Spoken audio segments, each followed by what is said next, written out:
Welcome. We are so glad that you joined us for the Power of Questioning Part 2.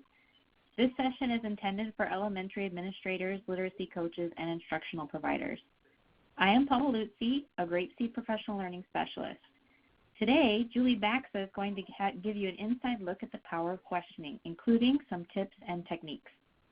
Julie has over 20 years of elementary classroom teaching experience, including having been a reading recovery teacher.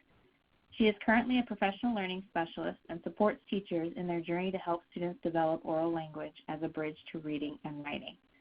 Julie is also working towards her PhD in reading and language arts. This session is interactive, so you will be able to write your comments and questions in the blue chat bubble near the bottom on the screen. With that being said, I would like to introduce you to Julie Baxa. Thanks, Paula. Hi, everyone, and thanks for joining our webinar today. It's my pleasure to be here with you to focus today on the comprehension skill or strategy of questioning, including different types and techniques. You may have attended Questioning Part 1 last week, our webinar, but if you didn't, that's okay. Part 1 is not a prerequisite for Part 2.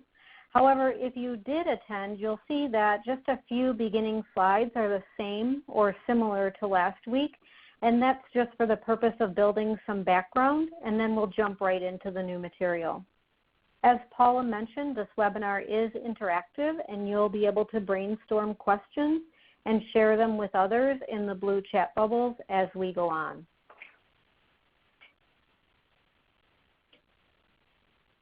Asking the right question is at the heart of effective communication and information exchange. We ask questions for a variety of purposes. First and foremost, we know that questioning helps children stay engaged in their learning. And it also affirms that we care about children's thoughts and feelings when we listen to them through our questioning techniques. In addition, students are then able to have the same opportunity with their peers by hearing different explanations and points of view. Also, questioning helps us with our pacing. I can tell whether my students have learned an objective of a lesson or whether I might need to revise a lesson and go back and do some reteaching. There are many different types of questions, and for our purposes today, we are going to begin with the two basic types of questions and sort of build from the ground up. Two types of questions that all teachers ask are literal or closed questions, and then also open-ended questions. Both types of questions are needed for comprehension.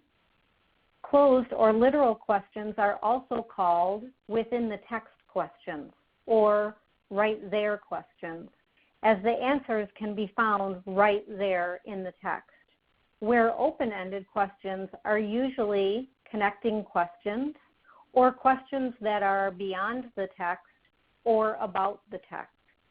If you live in a state that uses the Common Core state standards, you probably know that Reading Standard 1 focuses more on those closed or literal questions or within the text and right there questions, where Standards 2 through 10 require those open-ended connecting questions that require students to think more deeply about the text. The other difference between these two types of questions is that closed or literal questions can often be answered in one or two words, where open-ended question requires children to extend their language and use complete sentences and thoughts. It's important for us as teachers to plan a variety of questions, both literal and open-ended. Literal questions help us confirm comprehension and generally fall into this knowledge level of critical thinking, which is the lowest level, level 1. These questions ask us to recall information, list information, or often use those WH questions like who, what, where, when, and why. Some example questions that you might see in the knowledge level are, when did blank happen? Or how would you describe something in the text? Or can you recall when such and such happened? We need to eventually move children onto the comprehension level, which is level 2. So we're moving up in the critical thinking schema there. And during this level, we're going to expect children to be able to explain or classify or rephrase. So some example questions in level 2 are, how would you classify this type of something? Or will you state X, Y, and Z in your own words? Next, we need children to be able to apply their knowledge by being able to give an example or solve a problem or use information in their learning. So some example questions would be, how would you solve blank problem using what you learned in the text? Or, what examples can you find of blank in the text? Children should also learn to compare and contrast characters, for example, their thoughts, their actions, their dialogue at the analysis level. They also learn how to examine settings, problems, solutions, themes, and motives. So some example questions at this level would be, how is blank related to blank? So how is one character related to another character? Or what is the theme of the story? Or we ask children to think about how they might rewrite or compose the end of a story, or how they might create or design or make predictions. So some example questions at this level would be, what would happen if this character did something else? How would you change the setting, for example, to create a different story?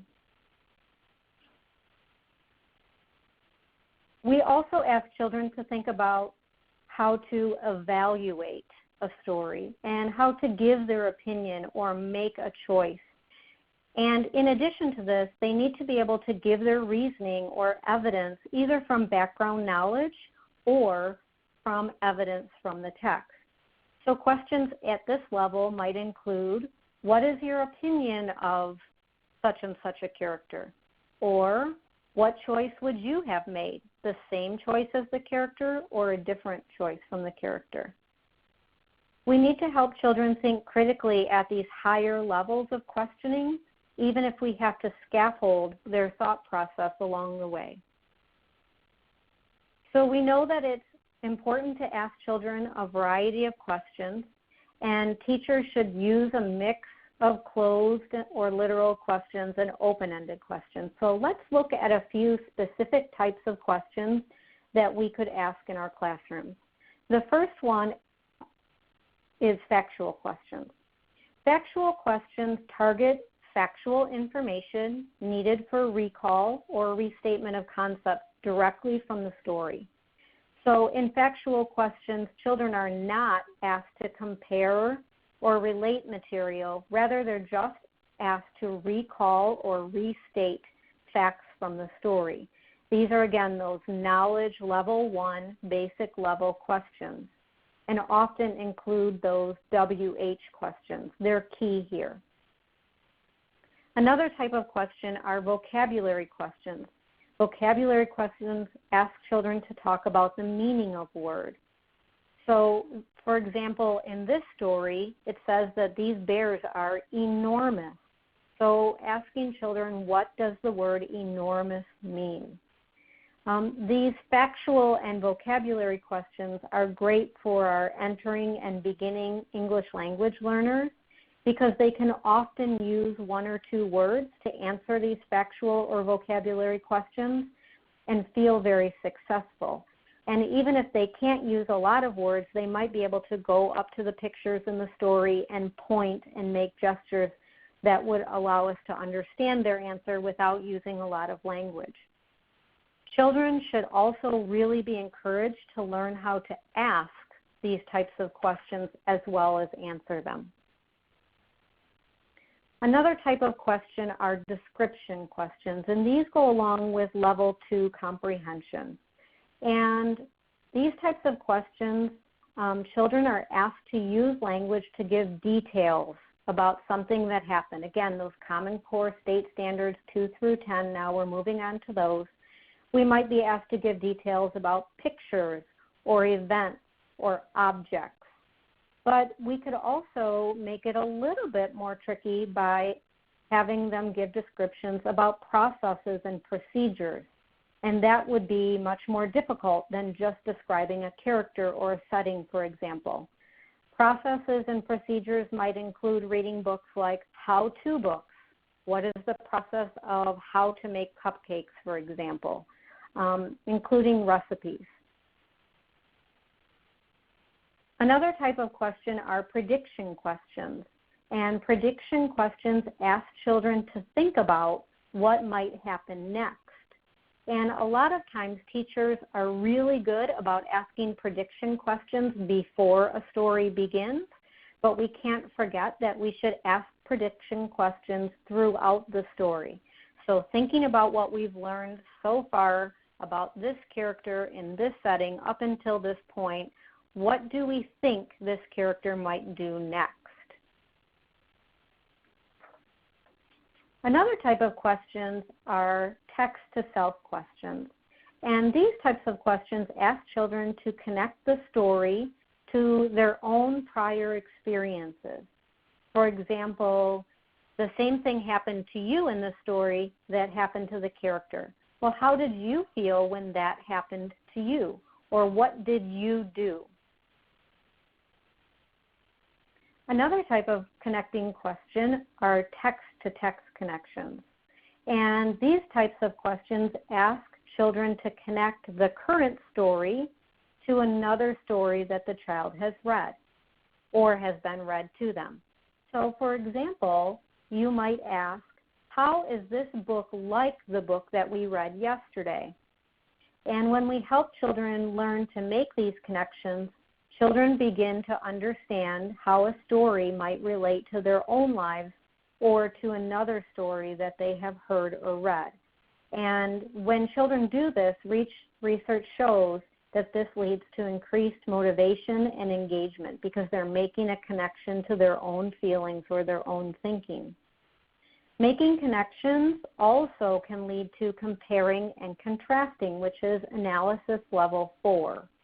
And graphic organizers like Venn diagrams and thought webs can really help children make sense of the similarities and differences between different texts, for example, especially for our English language learners. These types of graphic organizers are really, really helpful.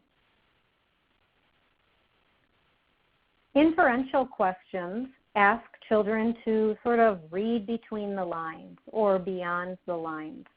A great way to explain inference to children is through the following example. One day you're at school, and when it's time to go home, you go outside and you find that there are puddles on the ground. You think to yourself, it rained. But how do you know it rained? You didn't see it rain. You inferred that it rained. You took information that you know about the world and you applied it to the situation. You know that when it rains, there are puddles on the ground. So when you look at the puddle, you infer that it rained even though you didn't see it happen. The same thing happens when you read a story. If, for example, children are playing musical instruments in a story and the dad holds his head and says, I have a headache, you can use what you know about musical instruments, your prior knowledge, that musical instruments are loud, and what the author tells you, that dad has a headache, to infer that the musical instruments are giving dad a headache. For some children, this type of thinking is very intuitive, but for others, it needs to be explicitly taught. And it is at the analysis level 4. Authorship questions ask children to think like the author who wrote the story. So, for example, you might ask, if you were the author, what would you have had the big bad wolf do at the end of the story? Authorship questions require children to synthesize a lot of information and make decisions. And so these are level 5 or synthesis level questions. Opinion questions are at the evaluation level, which is the highest level. And children are asked to be able to tell you their point of view or evaluate the reading. As children become more adept at this strategy, they should also be asked to defend their opinion by using textual evidence or other background knowledge as evidence, or maybe the combination of both of those types of evidence together. So I know that I've just gone through a lot of different types of questions, but let's try creating some questions together. Next, I'm going to read the story of the Dancing Pig. And the Dancing Pig might be an unfamiliar story to most of you. So you might want to take a few notes as I read the story so that at the end you're able to generate some questions based on the story. So here is the Dancing Pig. The farm is quiet. The animals are all in the barn. Farmer Brown is sad, said the frog. What can we do to make him happy? I know, said the owl. Let's make him a nice dinner. I will give him an egg for his dinner, said the chicken. And I will give him my nice big carrot, said the rabbit. I will give him some milk for his dinner, said the cow. We will pick corn for his dinner, said the horse and the pony. I will get a mouse for his dinner, said the cat. No, you won't, the mouse yelled. Farmer Brown does not like to eat mice. Then I will get a fish for his dinner, said the cat. And I will fix his dinner, said the duck. And we will clean the barn, said the dog and the goat. We will sing him a song, said the donkey and the sheep. The pig was sad. He did not know what to do for the farmer. I know, said the pig, as he looked at the curl in his tail. I will dance for the farmer. Do-do-do-do-do-do-do-do-do-do-do. The animals made Farmer Brown very happy, and he laughed at the dancing pig. He had never seen a dancing pig. Have you? All right, so let's try it. First, we're going to think about those factual or vocabulary questions, and I'll do some modeling first. So my factual question is, what did the cow give the farmer? So a factual question that actually happened in the story, and that's a literal question. A vocabulary question that I could ask is, Farmer Brown was sad. What are some other words that we could use instead of sad? And that's an open-ended vocabulary question. So if you'll go ahead and type into the chat bubble one factual or vocabulary question and label it as such, and also tell us whether it's a literal or an open-ended question. I'll read some of those as they come in.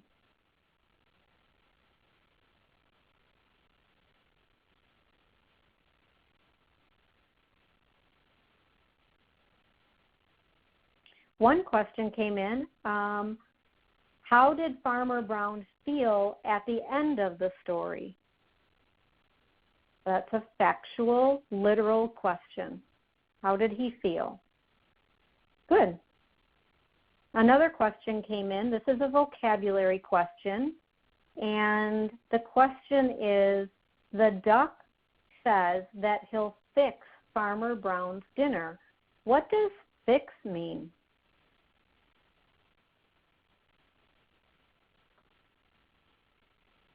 Another vocabulary question just came in. At the beginning, the farm is quiet. What are some words that mean the opposite of quiet? That's also an open-ended question. Okay, good. Let's move on to another type of question. One more just came in. Let me read this one before we go.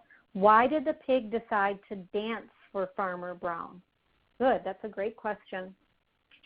And that, again, would be a literal, factual question right from the story.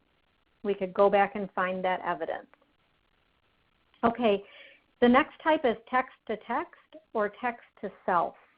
So I'll go ahead and model again. One is text-to-self. Talk about a time when someone cheered you up.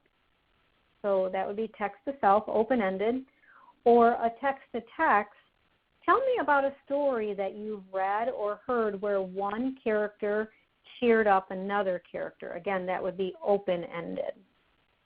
So go ahead and type into the chat bubble one text-to-self or text-to-text question and label it as literal or open-ended.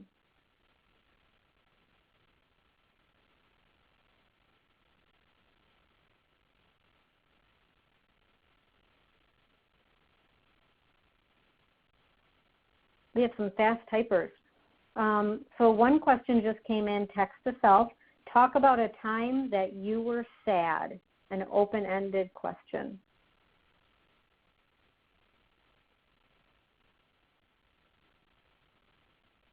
And a text-to-text connection, what other book or books have we read where the character was sad?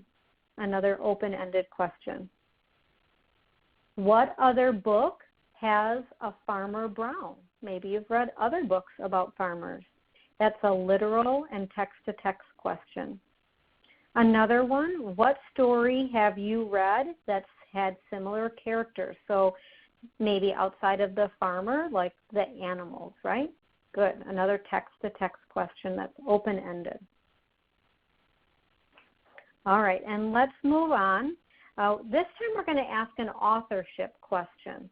And authorship questions, again, are questions to get children to think like the author, and it requires them to synthesize a little bit of information. So my question would be, the dog helped Farmer Brown feel happy by helping the goat clean the barn. If you were the author, what else could you have had the dog do to make Farmer Brown feel happy? So go ahead and type your authorship question in, and then I'll read some of those.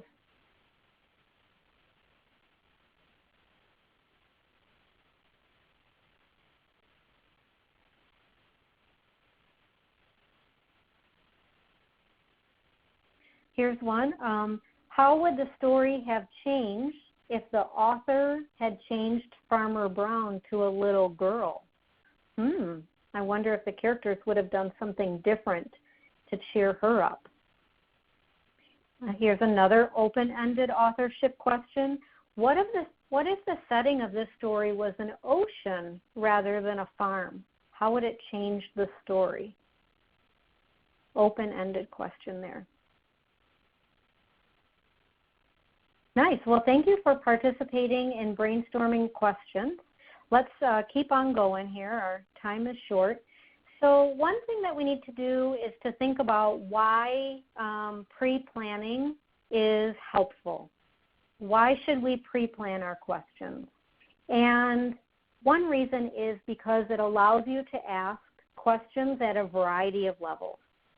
So you can build on conversation from yesterday, for example, if you were deep in conversation and you wanted to be able to go back to that, you could go back to that today. If there was something that you found yesterday that your children didn't quite understand, you could go back to those knowledge level questions or comprehension level questions. So pre-planning questions before the lesson is really helpful, but sometimes teachers feel like pre-planning questions sometimes stifle students' interest because then they can't talk about and share connections and interests that they want to share. But one way to think about it is that pre-planning questions provides a guideline for the lesson. We want students to share connections and interests, but we don't want our lesson about a story about the International Space Station, for example, to get derailed by a student who recently watched a movie about U.S. astronauts landing on the moon in 1969. So having pre-planned questions can help us get right back on track for our lesson and what we want children to know and learn from that particular story. The goal is to be prepared and have questions that guide the lesson along, keeping in mind students' background knowledge and also their language level. So trying to find a balance between going with student interest and discussion, but also having those pre-planned so you can make sure you get across your teaching point. So let's think about think time. Think time has been researched widely and has shown that we need to give students at least 3 seconds once we ask a question before we start choosing students to respond. Research has shown that when we give at least 3 seconds, so we waited 1 Mississippi, 2 Mississippi, 3 Mississippi, the length and the correctness of student responses increase. And the number of children who say, I don't know, or don't answer us when we call on them decreases. And also, children will volunteer more and have a correct answer more often if we give them time to think about the answer without just rushing into a conversation. Tobin's research in 1987 showed that teachers rarely wait more than 1.5 seconds after asking a question before calling on another student or talking some more. 1.5 seconds isn't very long to be able to think. Other things that came out of the research is that when teachers take more time and give students more wait time, the quantity of questions decreases and the quality of those questions and answers increases because more children are participating in the actual discussion. Teachers also asked questions that require higher level thinking and processing as well when they gave wait time or think time. So as you consider the theory behind wait time or think time, how might this affect your practice moving forward? If you want to go ahead and type in a goal in the chat bubble or something that this might make you think of, you can go ahead and type that in the chat bubble and I'll read some of those. And I know myself as a teacher, this was something that I didn't think of at first. And, you know, I would ask questions and then children would raise their hand and I would call on them. But over time, I began to realize that children need time to think and process, and sometimes they even need a chance to rehearse in their mind what they're going to say. And so this research has really been helpful for me. So one participant just typed in, I'm going to take time to prepare questions in advance of a read aloud or shared reading experience from now on. Nice. I think that really helps you prepare for your lesson and guide your lesson in the way that you want it to go. Someone else also typed in, I'll be more intentional about waiting and not calling on the first student that raises their hand. Someone else typed in, I often don't give students enough think time. I will now allow students more time. Great. Someone else, I'll be cognizant of the amount of wait time that I provide. Maybe I'll even give myself a visual reminder to count to 3. Maybe one example would just be to take 3 deep breaths before you call on someone. Well, I want to thank you all for attending today. And on the screen you can see my email address. I hope that this webinar has been really helpful for you. Within the next few days, you'll be sent a recording link so that you can go back and listen to the webinar again if you'd like. And I know that it was difficult for some people to think of questions right away after the first reading of the story. So if you want to listen to the webinar and watch the reading again and then practice those questions, that would be great. I think it also helps us to be really mindful about asking children questions right after they've heard something for the first time or only one time, and kind of gives us a reminder that we might want to offer children multiple opportunities to hear a story or read a story before they're asked questions, especially those deeper thinking questions. So again, thank you for attending, and at the end here there are some references. So if you look at the recording, you'll be able to see those as well. And now I'm going to turn it back over to Paula.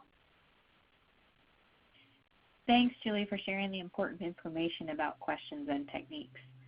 That is all the time we have. We hope you learned how important questioning can be and how also important wait time can be. Following the webinar, there will be a quick survey to gather your feedback. We would greatly appreciate you taking a couple minutes to answer the questions. And thank you again so much for joining us today. We hope to see you next time.